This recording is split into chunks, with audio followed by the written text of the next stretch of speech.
Depression තියෙන තරුණියකට ආදරය කරන තරුණියෙක් ගැන තමයි කියන්නේ. ඒක මගේ ජීවිතයේ අත්දැකීම් මට තියෙනවා ඒ වගේ වෛද්‍යවරයෙක් විදියට.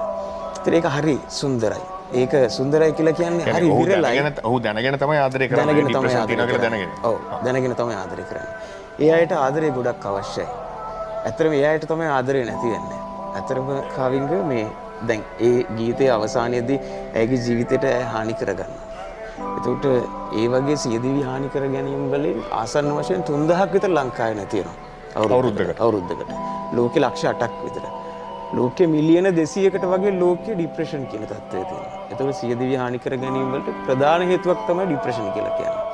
ඉතින් මෙතනදී අපි ඇත්තටම ගේන මාතෘකාව තුළ අපි උත්සාහ කරන්නේ මේ වගේ ජීවිත අපිට අහිමි වෙනවනේ. එතකොට මේ ප්‍රතිකාර හරියට ගත්තොත් උන්ට සාමාන්‍ය ජීවිතයක් ගත කරන්න පුළුවන්.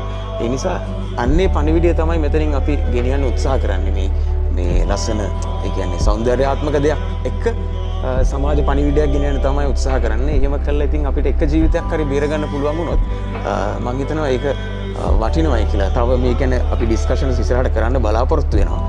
මේ ගීතෙන් පමණක් ඒක වෙන්නේ නැහැ. හැබැයි අපි අර කලා නිර්මාණයක් තුළින් දෙයක් පවසනකොට අපි කියනකොට ලෙක්චර් එකක් කරනවට වඩා මම හිතන්නේ ඒක අපේ බ්‍රේන් එකේ හොඳට ඒක රඳා පවතිනවා.